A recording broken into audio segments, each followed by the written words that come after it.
I'm Mark. And I'm Josh. And this is Alter Ego Comics TV, episode number 185, a week late. Sadly, we actually recorded an episode last week, but discovered that there were ghosts in the room or some sort of electrical interference that screwed up the audio. So, I apologize. No worry, for completists, that will be available on the Blu-ray box set as a special feature. Sure. We've hidden that video somewhere on the internet. If you can find it, you'll see what we liked last week. But we are ready to go. We've tested the audio 7 different ways to make sure that it's working. So hopefully this works. So this is a huge week for comics. I cannot remember the last time that we had this many good books come out in 1 week. So in honor of this momentous occasion, I will be going into depth on 3 books, but also mentioning all of the books that I liked this week. Because I've actually heard from some of you, when we don't mention something, you think that we didn't like it. So if we consistently talk about whatever, and then we don't mention issue 3 of said book, then you think it's not good anymore. That's not necessarily the case. So, new policy, I will always at least mention every book that I like. This week. This week. We'll see what happens next week. So, my pick of the week is Superior Iron Man #1 by Tom Taylor, the tool guy. Tom Taylor and Yildiray Cinar. Him. Of the DC work. I believe this might be his first Marvel work. It's also Tom Taylor's first Marvel work, and we love Tom Taylor because he writes one of the best books at DC Comics, Injustice: Gods Among Us. Consistently good, month in, month out. So, was very curious to see what he would do in the Marvel Universe, and was not disappointed at all. So, Superior Iron Man takes place during or shortly after Axis, where Tony is still... Actually, it's after Axis. It tells us in the beginning. So you have the Axis spoiled for you by this new book. Well, it doesn't touch too much on the... It doesn't touch on the resolution of it. Okay, so here's what it says. Most of the heroes that are acting out of character were eventually restored, except for Tony, who chose not to be restored and to be an a-hole. So, he's sneaky. Yes, so this is very much a pre-Iron Man, pre-incident shrapnel in the chest Tony Stark, where he's basically a drinking womanizer, thinks he's the greatest gift on Earth. And he's made Extremis available to all of San Francisco. He's made San Francisco his home, as he wanted to be close to Daredevil and She-Hulk. And I don't think She-Hulk's based in San Francisco. Well, She-Hulk's in the book. Yeah, but she's not... She's still based in New York. She has an office there. She has multiple offices. Yeah. The law offices of Jennifer Walters, they have satellite locations, and she's in many of them. It's not how the bar works. Yes. It's like that guy who's the Tiger, local. Yeah, Steyer Garofalo, man, and Schultz. Get the Tiger on your side. If you're not local, you don't know what we're talking about. Can we get that effect? Just get like the Tiger to show up? So anyway, Tony is just not... He's not a nice guy in this book, and there's something that happens that is just really... horrifying to some degree. And by the end of this book, you really hate Tony Stark and what he's become. But you've got some people around him that are trying to save him. Pepper Potts is there, and a mysterious shadowy figure that shows up at the end. Also, Daredevil is it's on his radar that that Tony is not doing good things in San Francisco. So the bottom line with this book is we're always skeptical whenever there's a new #1 coming out from Marvel. Whenever you're relaunching a character, as Marvel does every 6 weeks, but it's really good. It really is. It wouldn't be my pick of the week if I didn't thoroughly enjoy it. The artwork is fantastic, the story is great, and I want to see where this goes. I want to see what happens, and I don't know... I hope that they have kind of the long game planned out with this, the way that Jason Aaron did with Thor, and some of the other writers have done, like Remender with Captain America. Slott with Superior Spider-Man. Yeah, we could just keep naming great Marvel writers and the great storylines they've been writing. So that is my hope, that Tom Taylor has a vision for where this is going, and it's going to be, hopefully, a great ride for several years. Pick it up, Superior Iron Man. Multiple covers available while supplies last. We've got a Scotty Young variant. We've got an incredibly cool Rocket Raccoon and Groot homage to Demon in a Bottle. And then, do we have another one? No, we just have those three. Those are the big ones. For this one, anyway. Good stuff.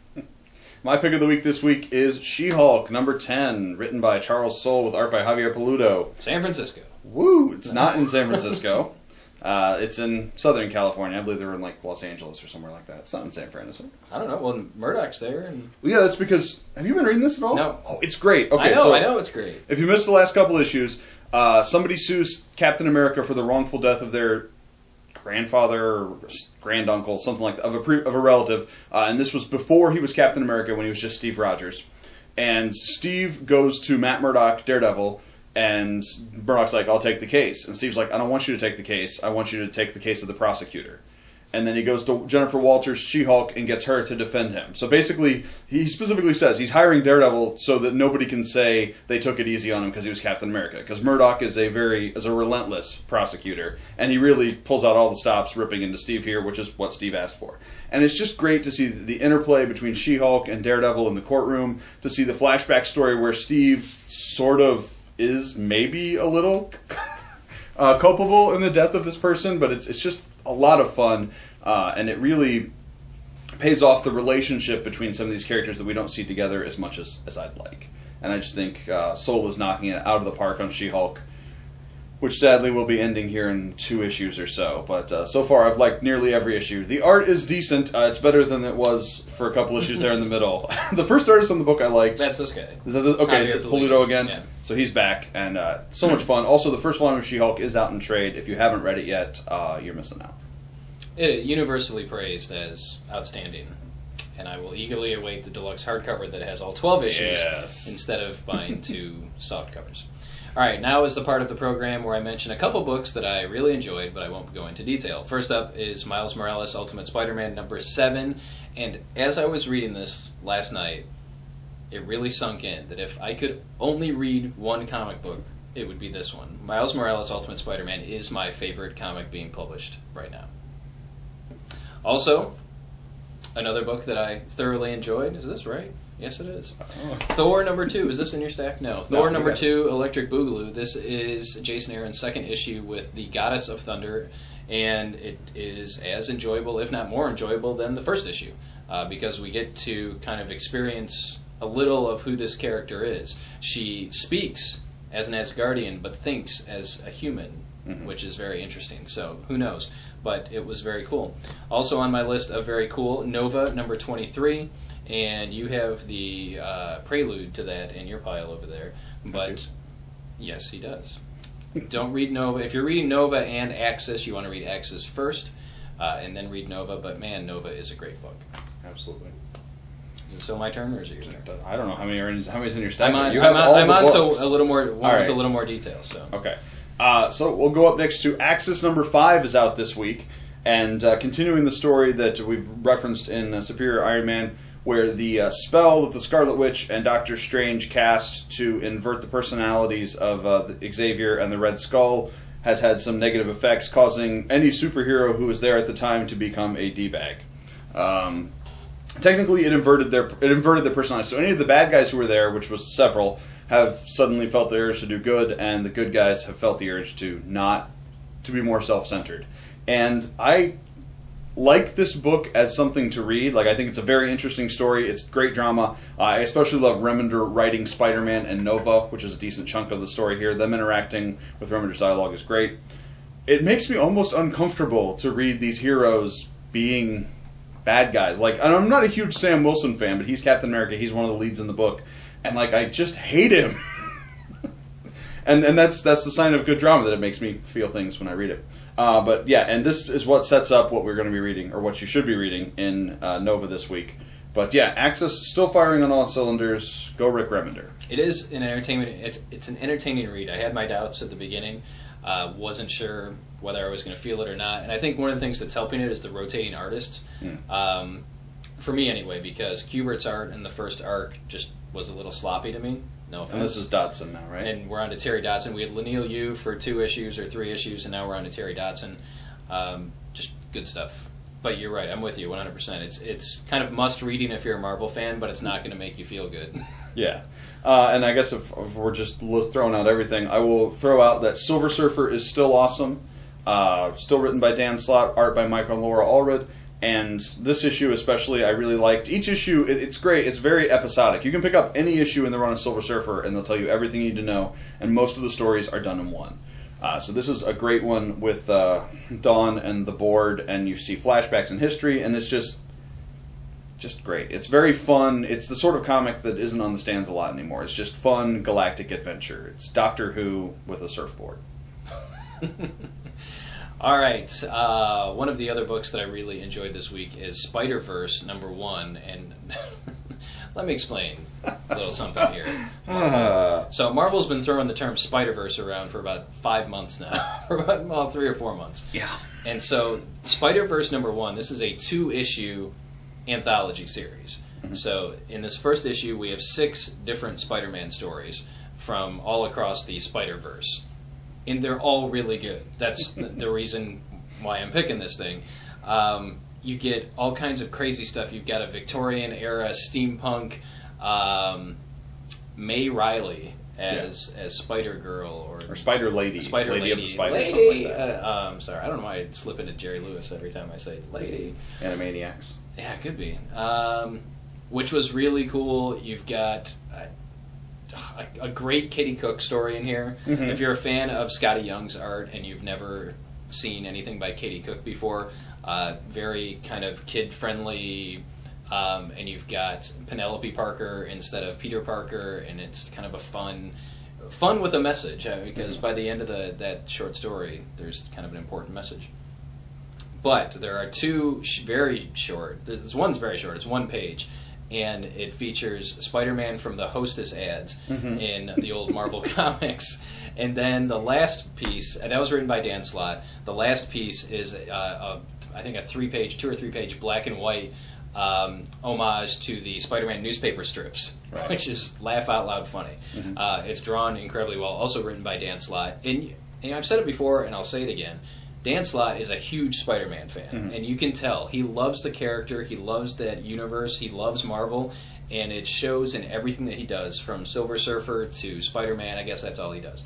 And he used to do some other stuff, like Mighty Avengers, and he did She-Hulk for a while. But God love you, Dan Slott. Thank you for telling these great Spider-Man stories.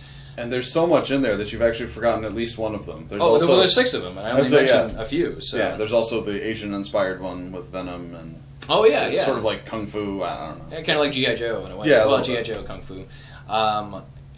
The other thought that crossed my mind as I was reading this is Dan Slott and the Spider Crew have given cosplayers a veritable treasure trove of things to choose from if you're a Spider-Man fan. And I was thinking that specifically with the Spider Lady, with the steampunk Victorian age Spider Girl.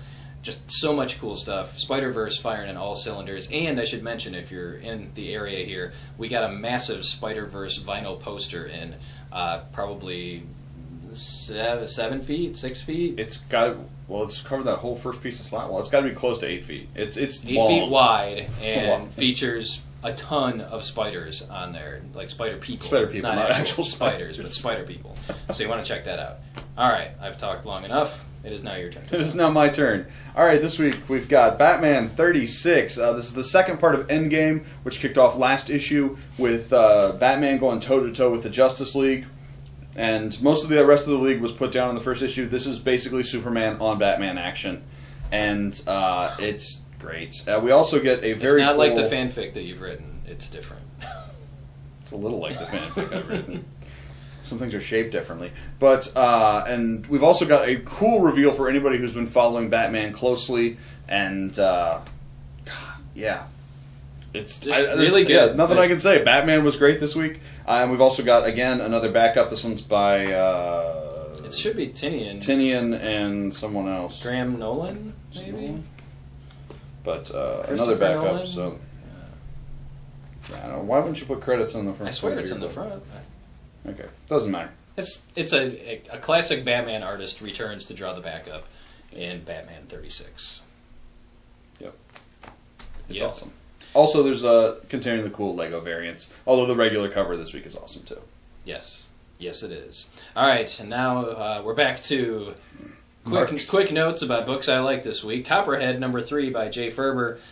I implore you to check this book out. It's not selling what it should be selling, at least here. I'm very disappointed in all of you.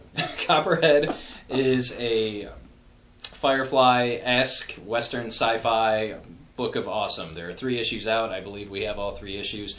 Hit your local comic shop and find them because it's really, really good. Yeah, now if you saw Interstellar last weekend and were suddenly captured with the urge to go onto space and push the final frontier, this is the frontier in space. And also, if you like that, you should check out Drifter #1 out this week, which is another kind of sort of sci-fi, but they're on the edge of society where they don't have a lot of resources, so it has a little bit of a Western feel from Image.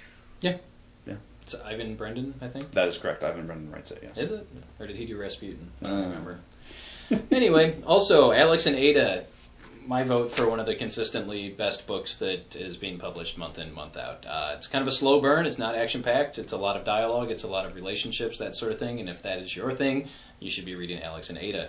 If you like demons and who doesn't on occasion, and exorcisms, then you have to be reading Outcast by Robert Kirkman. The new issue is out this week, issue number 5. There was word last week that they have cast the male lead of Kyle in the, I believe it's Cinemax that is has picked up Outcast. So we may, and honestly, I don't know if I want to see a TV version of this because it'll make me crap my pants. I'm not emotionally prepared. I'm okay reading about exorcisms and demons and that sort of thing. I don't know if I want to visually see that in action on TV. So, Outcast, again, thoroughly enjoying it. If you're a fan of Robert Kirkman and The Walking Dead, you absolutely should be reading it. And then finally, my last in-depth book of the week is The Fade Out, issue number 3 by Ed Brubaker and Sean Phillips. This has just been consistently awesome. We're only 3 issues in, but it's just so good. It takes place in the 1940s, early 1950s, in kind of the... this is not the golden age of Hollywood, is it? It's the seedy age of Hollywood. I think Hollywood was always seedy, but yeah, it's still the studio days. So I mean, there's still. So the first issue, there's a murder, and now we have the murder of an actress, and we have an actress trying to replace her in a film, and we get to see her experience of what it's like to be an actress in 1940s, 1950s Hollywood, and. Oddly enough, it doesn't seem that much different from when Pearl was in the 1920s Hollywood and American Vampire. But there are no supernatural elements to this book. It is very much a crime noir book. Just really, really good. One of the things I like most about this is the back matter. Reading these tales from classic Hollywood. This issue is about Lana Turner. And did you read it? I did. I had no idea that this...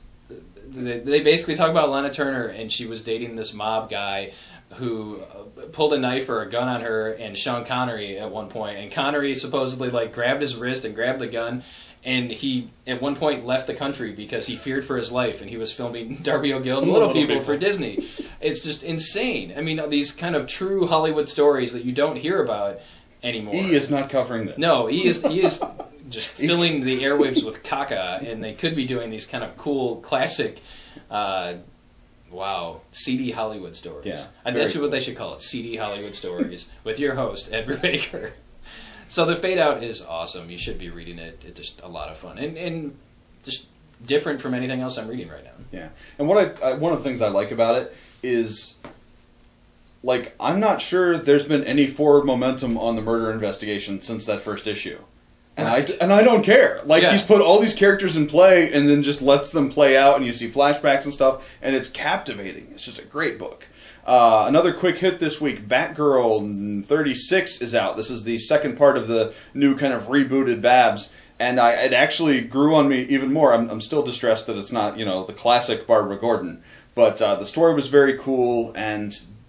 it bugged me that she's 21. They actually had her age on the thing. Unless she's lying on her online dating profile, which is possible. Did you actually look up the online dating profile? No, it's in the issue. Okay, you didn't go to whatever website it was? It's not a real... I don't think it's a real thing. Wait, Batgirl's not real? No. Funny story. But just very fun. So if you like the first issue, check it out. Or if you're on the fence, maybe give it another try. And last up this week is all new Captain America #1, written by Rick Remender, who's written the last 20-odd issues of the regular Captain America series, or the previous now Captain America series, with art by Stuart Eminem, who's always a favorite. And we've got Sam Wilson, the Falcon. Not being a D-bag. Not being a D-bag. This is either post-Axis or pre-Axis. It's not... He hasn't been turned over. And I love the interaction between him and Steve's son. Ian. Is it Ian? Is that how you believe pronounce it is that? Ian. It's a lot of okay. It's IAN. Okay, I thought it was. I thought he has that weird Kirby design, so I just assume there's extra vowels in there somewhere. But yeah, it's Sam. What's his name on his chest? He has like the things. And I don't know. It's just. It's Ian. I believe you. Unless I'm wrong. I'm totally then sure. Let me know I believe in the it's comments Ian. below. It could be Ian, like Ian Ziernig from Sharknado. But it was just great seeing Steve on his own. Steve, wow. Seeing Old Man Steve. Old Man Steve. He was there too, briefly. Yes. But no, Falcon, we get some backstory on Falcon that I guess I was aware of, but I didn't really kind of click with me emotionally until they retold it here. Yeah. And yeah, it was just a lot of fun. Also out this week is Captain America and the Mighty Avengers #1, written by Al Ewing, who's been writing Mighty Avengers from the first. And that is douchebag Sam. And that happens in here, so I can't tell you about that. But because of the events of Axis, Evil Sam is going about trying to find the people who do good or who might get in his way when he tries to do bad, and key in his sights are the Mighty Avengers, led by Luke Cage. And that had a really... the rest of the issue was solid, but the part I really liked was Peter Parker shows up and tries to apologize to Luke, because both in Amazing and in... both in Superior and in Mighty Avengers, while Doc Ock was in charge of his body... He was not nice to Luke. At one point, he threatened his daughter with social services and stuff. And so Pete comes back to try and apologize, and the interaction between the two of them is very, let's say, heated. But it was a very cool character moment. So Now, I did not read that issue, but I have to throw a flag on that, because in Axis, Luke Cage is one of the transformed Avengers. Is he not transformed in Mighty Avengers? In this issue of Axis, he is with the Avengers. You're right, and he's being a D-bag. Yeah. He was wearing a suit. I mean, he wasn't... I guess he was pretty mean to Peter. It could be D-bag. He did threaten his daughter. Yeah, right, that's what I'm saying. Like, Peter deserved what he got. Well, that's kind of beside the point. For my money, All New Captain America was the most action-packed book out this week. Mm-hmm. There is so much punching and the kicking, and Imminent's artwork just leaps off the pages, and you get you get a costume design for our old friend Batroc the Leaper, who apparently wears a hoodie now, tied with some sort of sash. I'm not sure what's going on. It's French, it's okay. But thoroughly enjoyed. The team of Sam Wilson, Captain America, and Ian Rogers, Nomad, is super cool. And I thought the preamble in the beginning, it's not a preamble, I know I'm using the English language incorrectly, but the flashback origin kind of stuff for Sam, I felt, really set the tone and was essential for people who may be picking this up and have no idea who, other than seeing Sam Wilson in The Winter Soldier. I mean, this guy's been around since the 1970s, so he's got a lot of history. And with the, you're right, with all the punching, the kicking, and the kind of interplay between the two, it was like an 80s action movie, with the banter and the punching, and it was cool. I liked it. Whew! All right. Well, so many comics. Big week. Big week full of good comics, and I will take that kind of week any week of the year. All the weeks of the year. Yeah. So we're gonna forego our top 5, and we may never do one again. Who knows? Just depends on if we have something to talk about or not. We do want to give a shout out to our little buddy Thor Frog here, who is now in stock at the shop and on the website. It's a very cool collectible, limited to 1,500 pieces. Is that Gentle Giant, or that's a sideshow? Sideshow collectibles piece. Nice. So Thor Frog is here. You can take him home. He may turn into Thor if you kiss him. I don't know. I checked. It didn't work. So give us some feedback. Let us know your comments. Did you miss us last week? We missed you. We'll see you next time. See ya.